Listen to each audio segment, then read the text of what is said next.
Teet, nii tore sind taas näha ja hea meel, et saame rääkida reisisaatest taaskord. Inimestele, kes on telekaamera ees või üldse avalikkuse ees, on kõige tähtsam töövahend just see, mis on neil kupli all, mõtetes, mõistuses. Kuidas sina hoiad oma töövahendid korras ja jätkuvalt leiad inspiratsiooni naljadeks, juttudeks, kõigeks selleks, mis sa oma elus teed? Ma ei oska öelda, ma hoian ennast maailmas toimuvaga kursis, ma suhtlen oma sõpradega, käin aeg-ajalt teatris või kinos, elan täiesti tavapärast elu, ma ei tee midagi spetsiaalselt. Enne meie reisi ma tutvun nende riikidega, kuhu me läheme, loen nende kohta raamatuid, artikleid, interneti blogisid, aga ei midagi enamat. Nii ta on. Kõlab nii lihtsalt kuidagi, aga kas see, et sa oled käinud nüüd palju reisil tööasjus nii-öelda, see on ikkagi natuke teistmoodi reis kui tavaline puhkusereis, kas see on võtnud sult ära ka isu lihtsalt niisama reisile minna? Selles on mingisugune tõde olemas. Tõepoolest, et ma olen tähele pannud, et ma järjest vähem soovin niisama reisile minna, et mulle väga meeldib Eesti. Eesti suvel on lihtsalt selline aeg, millal ma ei taha kohe kuhugi minna. Aga muidugi, lastega mingisugused koolivaheaja reisid, et lapsed saaksid päikest ja sooja vett natukene rohkem, kui võib-olla meie suvi võimaldab. Ja on mõned piirkonnad, kuhu ma muidugi ise ka siiski planeerin reise pikemat aega, need on sellised kaugemad ja võib-olla mõnevõrra eksootilisemad kohad, nõuab põhjalikumat ettevalmistust. Aga neid ei ole nii sageli, nii et ma pean ütlema, et tõepoolest viimasel ajal ma soov reisida või kuhugi jälle Eestist ära lennata enam ei ole nii suur. Märkasin, et seekordne hooaeg, mis jõuab õige pea televaatajate ette, on visuaalilt ja võib-olla selliselt pildikeelelt natuke teistsugune. Ja räägitakse, et selleks, et saada üha paremaks ja pidevalt trendidega kaasas käia, tuleb jälgida seda, mida teevad teised. Eestis on neid reisisaateid juba parasjagu. Milliseid reisisaateid sina vaatad või kas üldse vaatad? Mina arvan, et kahe kange reisisari on teerajaja. Et ma arvan, et meie formaat on oma olemuselt väga lihtne, naturaalne, nii-öelda see minu ja Kristjani kombo. Lisaks sellele on meil Eesti parim režissöör, seda meie teksti, meie olemust kokku panemas, kes on kujundanud meie saate pildikeele, Villem Tarvast, ma pean siis silmas, eks ole, kes on olnud kõigi meie saadete režissöör ja meie kaasreisija. Lisaks on meil Eesti kõige parem kaameramees. Neid on olnud meie reisisaadete jooksul mõned, kes kõik on olnud fantastilised mehed.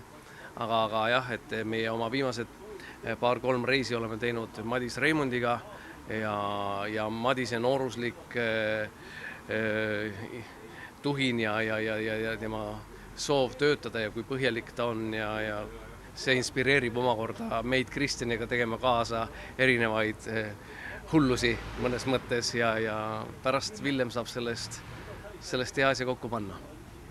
Üks huvitav asi oli see, et täna, kui me siin Kamikaze restoranis kohtusime, et teie sarja esimest episoodi vaadata, siis sa muutusid hästi tagasihoidlikuks, kui Kristjan läks komplimentidega võib-olla isegi veidi liiale, aga tahtsingi küsida seda, et kas see ringi reisimine, erinevate kultuuridega kohtumine on sulle õpetanud midagi selle kohta, milline on meestevaheline sõprus või milline on meestevahelised suhted üleüldse? Kas te embate rohkem, kui te olete Gruusias seal ära musutatud nüüd? Ma ei oska öelda. Mina olen suur kallistaja. Mulle on kõrvade vahele jäänud Gunnar Raarma õpetus, et iga päev tuleb vähemalt 7 korda kallistada. Ma võiks kallistada rohkem veel, et selles on, lihtsalt ma inimtüübilt olen selline, mul ei ole selle vastu midagi, ma ei pea silmas, et nüüd kohe päris kõigiga ja iga ühega, aga ei, aga Kristjan seevastu on siis nagu nii-öelda hoiab, ühesõnaga, et ma ei oska selle kohta öelda, milline on meestevaheline sõprus, et eks iga inimene on nii, nagu ta on ja meievaheline sõprus Kristjaniga on olnud pikaaegne ja jätkuvalt on meie vahel kõik hästi korras ja mul on selle üle siiralt hea meel. Kristjan on parim mees, kellega teha koos telesaateid ja käia koos reisil.